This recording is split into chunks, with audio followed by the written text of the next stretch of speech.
Olá, leitores! Tudo bem com vocês? Eu espero que sim, porque hoje eu vim contar sobre tudo aquilo que eu li no mês de maio.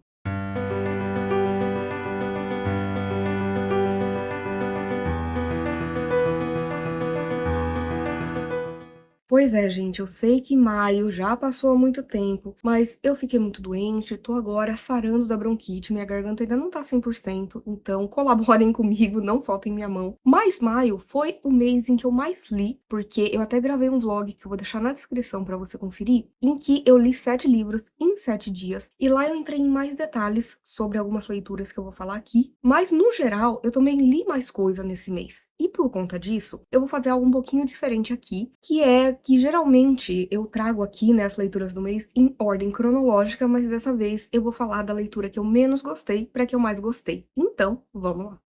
Gente, infelizmente a leitura que eu menos gostei de ter realizado em maio foi A Hora do Lobisomem, do Stephen King. Sério, gente, esse é um livro com uma ótima premissa e que a gente vai ter ali, né, a passagem dos meses em uma cidadezinha que tá sendo assombrada ali, muita gente tá morrendo por conta de um lobisomem. Só que a gente não sabe quem é esse lobisomem. E assim, a proposta é muito interessante, a maneira como foi dividido em meses, achei isso muito bacana, mas eu queria mais profundidade. Eu acho que esse livro ele teria funcionado melhor se fosse um livro um pouco maior. Como o King gosta de dar profundidade aos personagens, eu senti falta disso. Teve também uma questão pessoal aí, que conforme eu tava lendo, eu lembrei que eu já conhecia essa história por causa de um filme que meus pais falavam muito na minha infância, que é o Bala de Prata, e que foi adaptado, né, de fato, das histórias do King. Então eu já soube, né, o que estava acontecendo, quem que era o lobisomem e tudo mais. Por conta disso, foi uma leitura ok, dei pra ele 3 estrelas.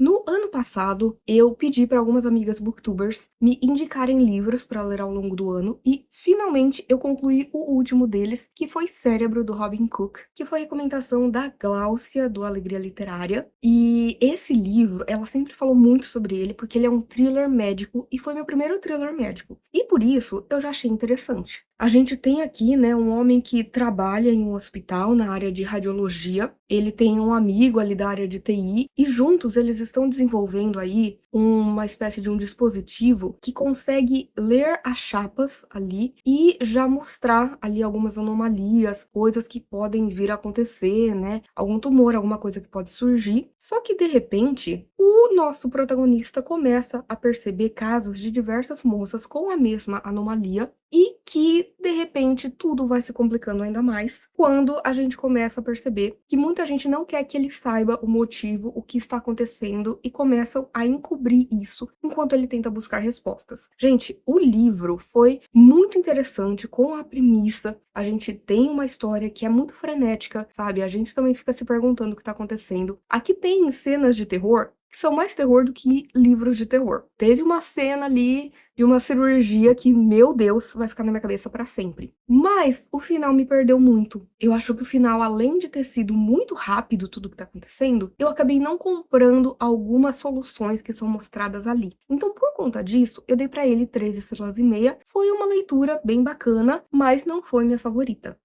Aí, gente, vem A Noite das Bruxas, da Agatha Christie. Esse é um livro que eu já tinha lido há algumas décadas, quando eu comecei a ler Agatha Christie, e eu não lembrava muita coisa. Aqui a gente vai ter uma festa de Halloween, em que a Ariadne Oliver, que é uma autora de mistérios, que muitas vezes faz ali, às vezes, da própria Agatha na história, ela tá participando, e ali tem várias crianças, até que no final da festa, eles vão procurar uma delas, e eles acabam descobrindo que ela foi assassinada. Logicamente, a Ariadne Oliver vai atrás do seu amigo, o queridinho detetive belga Hercule Poirot, para pedir a sua ajuda, porque ela se lembra que no começo da festa, essa menina comentou que em algum momento ela já viu um assassinato. E ela acha que essa pode ter sido a motivação. Mas quem ali cometeu esse crime? E os dois vão tentar investigar. Gente, esse livro, ele tem uma premissa também muito bacana. Eu gostei demais da coragem da Agatha de simplesmente matar uma criança no começo, sabe? E depois deixar pra gente tentar descobrir ali junto com o Poirot o que está acontecendo. Só que eu acho que a resolução de tudo é muito simples. Não me cativou no tanto que eu gostaria que tivesse me cativado, exatamente porque eu sinto que o final vem muito abrupto, com algo que já era totalmente previsível. Apesar de tudo, tem aqui, né, 2 personagens que eu gosto bastante, eu acho bem divertido aqui algumas sacadas que a gente tem, principalmente de voltar aí no tempo para outros mistérios que o Poirot e a Ariadne Oliver desvendaram juntos. Foi também uma leitura fluida e gostosa, mas acabou me decepcionando um pouco, dei para ele 3 estrelas e meia.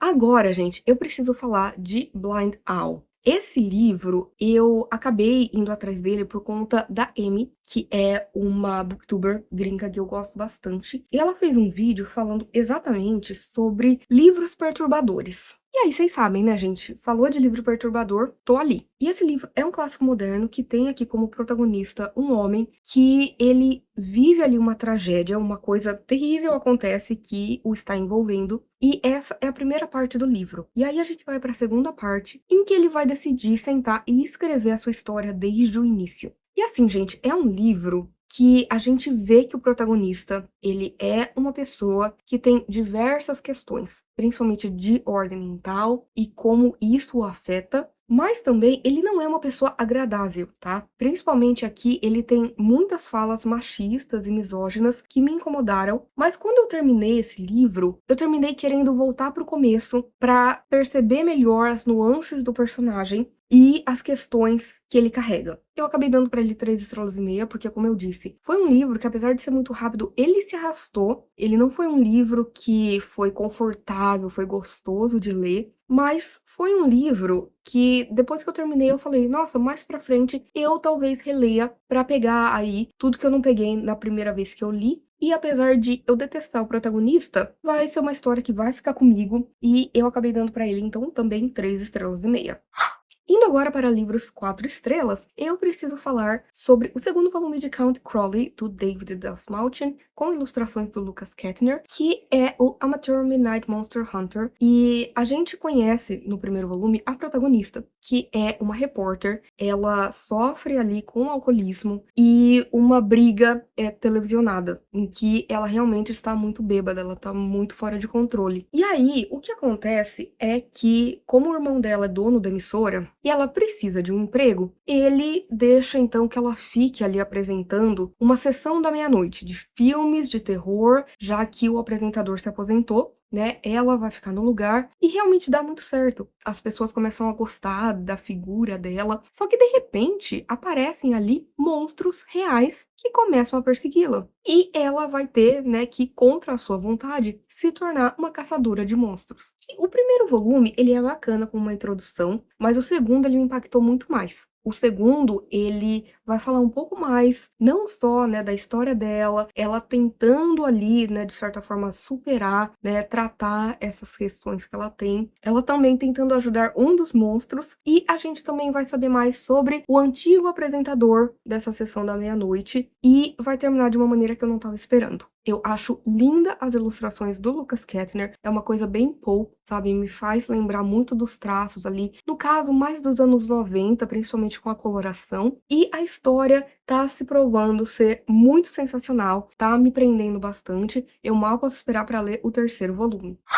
Seguindo com 4 estrelas, preciso falar do sexto volume de Spy Family, que é uma história que eu estou amando. Aqui a gente tem uma premissa muito bacana, em que nós temos um agente secreto que está trabalhando para manter aí a paz entre duas nações, só que para uma missão ele vai ter que arranjar uma esposa e uma filha em uma semana. E ele de fato conhece uma moça que não se dá bem com outras pessoas, que é muito tímida, mas que vai aceitar ser a sua esposa, só que ele não sabe que na verdade ela é uma assassina e ele vai acabar ali também adotando uma menininha que ele não faz ideia que na verdade ela é telepata. É uma história sensacional porque a gente vê esses personagens tendo ali uma dinâmica entre eles, cada um tendo suas próprias missões, seus próprios objetivos, mas eles também formando aí essa família disfuncional, mas que vai se amando cada vez mais. E assim, gente, pra mim esse volume foi o mais fraco, mas foi por um detalhe. Porque assim, gente, em cada capítulo a gente tem uma missão, então é bem dinâmico. Só que aqui, eu acho que uma boa parte deste mangá, na verdade, é sobre uma história só. sobre uma questão que tá acontecendo. Então isso eu senti que, ai, tá bom, sabe, continua, porque eu quero ver mais os outros personagens, quero ver mais a interação entre eles. E aí a gente vai ter também uma missão muito bonitinha aqui da Anya, que é essa menininha fazendo amizade na escola. E o final, meus deuses, gente, o final eu não estava esperando que ia terminar da maneira com que terminou, porque eu falei, não é possível que a história chegou neste momento e que isso está acontecendo. Eu amo a história que o Tatsuya tá construindo, eu gosto da sua narrativa, eu acho os personagens extremamente maravilhosos, sabe? A gente se apega a eles desde o princípio. Tem um humor muito bacana, sabe? A gente sai das histórias com o coração quentinho, mas também eu gosto demais da arte aqui. Eu acho que é muito fofa. No geral, foi maravilhoso, só não foi tão incrível assim, porque eu achei que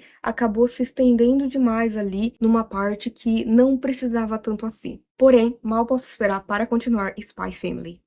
Indo agora para Abandonar um Gato, o que falo quando falo de meu pai, do Haruki Murakami. Gente, sim, depois de eu ter lido todas as ficções do Haruki Murakami no projeto Murakamando, inclusive vai sair resenha aqui dos últimos 2 livros, eu preciso dizer que eu estava um pouco receosa de ler algo de não ficção dele, mas eu gostei muito. Aqui a gente vai ter ele falando bastante sobre o seu pai, falando desde a infância, das memórias que ele tem com o seu pai, até da vida do próprio pai, das coisas que ele descobriu após o pai ter partido, sabe? É muito interessante a gente ver aqui, principalmente questões culturais, questões que eu nem imaginava, sabe? Que fazem parte ali, né, de uma época do Japão. Então, isso eu achei espetacular, só queria que fosse mais longo. Eu acho que aqui a gente tem um ensaio e seria mais interessante se o Murakami passasse mais tempo com essa história, porque eu estou acostumada com histórias mais longas do Murakami. Mas, no geral, essa minha primeira experiência com algo de não ficção dele foi maravilhosa, mal posso esperar para ler outros livros, e, né, foi uma forma de matar a saudade que eu já estou do Murakami.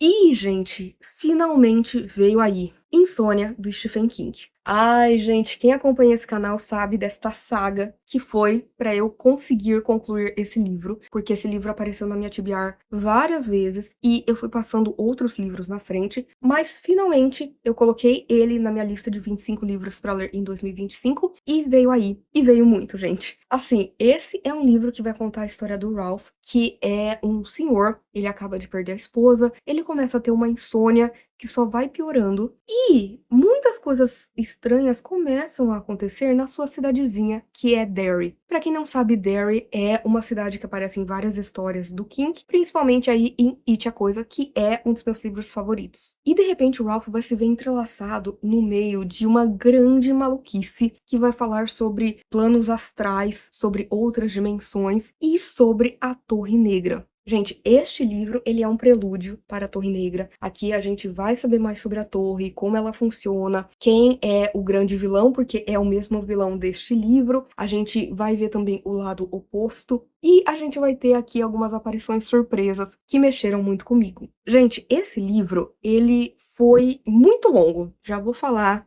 que, da mesma forma que eu falei que A Hora do Lobisomem era um livro que poderia ser mais longo, esse foi muito. O próprio King, ele não gosta muito desse livro, mas eu, que estou me preparando aí, né, para toda uma jornada que acontecerá no ano que vem, tinha que ler esse livro e valeu muito a pena. Eu achei que a gente tem um desenvolvimento interessante, a gente tem elementos, né, que fazem parte desse universo do King, e eles aparecem aqui de forma pontual, mas muito bem feita. Tem elementos malucos que você tem que entrar e você tem que comprar a maluquice de, sei lá, soltar raio de outra dimensão com a mão. É isso, ou você compra a loucura ou você não vai curtir. E, inclusive, sei que muitos fãs do King não gostam desse livro também. Mas, gente, pra mim, tem um dos melhores finais que eu já li. Muita gente reclama dos finais do King, mas este livro tem um dos finais mais lindos. Eu terminei ele chorando. Eu já tava chorando por conta de aparições ali que eu não tava esperando, que me pegaram de surpresa. Mas o final em si, gente, lindo, lindo. Eu gostei desse livro, podem dizer o que for, eu dei pra ele 4 estrelas pelo simples fato de que eu achei ele arrastado, eu achei ele mais mais denso do que ele precisava ser, sabe. Eu acho que nem todo mundo vai comprar a loucura dele, mas no geral foi um livro que eu terminei gostando muito. Inclusive para quem quer ler A Torre Negra, recomendo Insônia.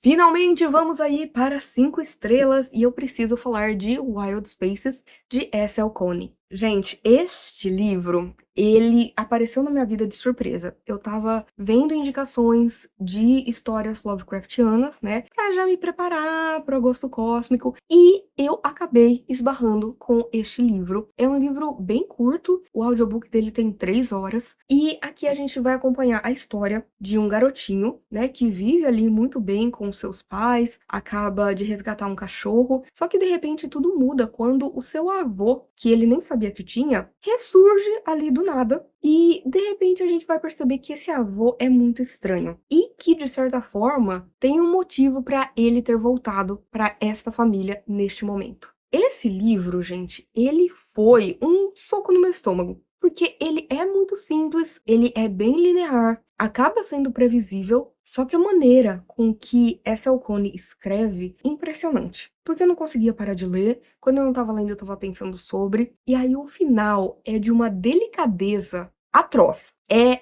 tão sutil, mas é tão bonito e é tão triste que eu terminei assim, que até hoje, gente, meses depois, eu tô com a cena final gravada na minha cabeça, sabe? Porque é dolorosa, mas é belíssima. Eu terminei a história querendo ler tudo de S.L. Coney, porque fluiu muito, é muito meu tipo de história, uma coisa fever dream, uma coisa Lovecraftiana, sabe? Que começa simples e vai escalando. Mas, gente, que história incrível Wild Spaces, recomendo pra todo mundo.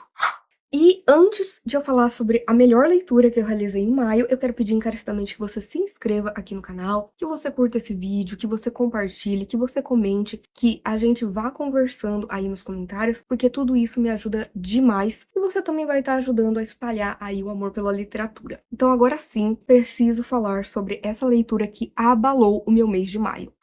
E eu estou falando, gente, de Noite Sem Fim, da Agatha Christie. Pois é, gente, um livro da Agatha, de 67, já tá mais próximo ali, né, do fim da sua carreira, já que ela morreu em 76, e eu não esperava que nesse auge da sua vida de escritora, ela traria algo tão diferente, principalmente ousado. Aqui a gente vai ter uma história muito simples, em que um rapaz, há muitos anos, ele tem muita vontade de comprar um terreno, porque ele quer construir uma casa ali, ele tem um amigo arquiteto que já falou que vai fazer para ele, se ele conseguir esse terreno, e ele quer muito morar ali. Porém, esse local é conhecido por ser um lugar meio que amaldiçoado, onde coisas ruins acontecem. E um belo dia ele tá ali observando e de repente ele vai ver que uma moça também tá observando o local. Eles vão começar a conversar sobre aquele terreno e aí vão começar a conversar sobre seus interesses e aí vão começar a se apaixonar. E, gente, eles vão acabar se casando, mas isso não é spoiler, isso tá, né, de fato na sinopse. Por quê? Porque isso é só o começo, já que eles vão construir uma casa ali e, de fato, coisas ruins começarão a acontecer. O que dizer deste livro? Eu entrei achando que ia ser um mistério normal, sabe? Não sabia se ia ter algum detetive da Agatha, como é que ia ser, mas achei, né, que é mais do mesmo, né? Porque a Agatha tem uma fórmula, beleza. Aqui ela joga essa fórmula pro espaço, porque ela traz uma parte ali pro final que é narrada de uma maneira que eu nunca vi a Agatha fazer antes. Eu terminei esse livro com uma sensação tão estranha, ele me deixou perturbada. Porque eu acho que a maneira com que ela discorre ali uma questão num determinado ponto de vista te pega desprevenido. E ao mesmo tempo é uma forma muito crua, muito visceral, que você não esperava, sabe? Pelo menos foi o que aconteceu comigo. Eu me surpreendi com essa história, eu me surpreendi com o talento da Agatha, de nesse momento ela tá inovando ali a sua narrativa. E realmente, gente, este livro foi sensacional. Indico para quem gosta de Agatha Christie, para quem não gosta, eu achei incrível e dei 5 estrelas para Noite Sem Fim. E é isso, gente. Espero que vocês tenham gostado do vídeo de hoje. Por favor, se você quiser continuar conversando comigo a respeito de livros, filmes, séries, qualquer outra coisa, não deixe de me contatar nas minhas outras redes sociais que eu vou deixar aqui no box de descrição. Por favor, curta esse vídeo porque isso ajuda muito o meu trabalho, faz com que esse vídeo e o canal chegue a mais pessoas. Compartilhe com seus amigos, comente aqui embaixo qual foi a melhor leitura que você realizou lá em maio. E por favor, não deixe de se inscrever no canal Livre em Livro se você ainda não é inscrito. E aproveite para ativar as notificações, ativar o sininho, porque toda semana tem conteúdo novo por aqui. Então a gente se vê no vídeo que vem.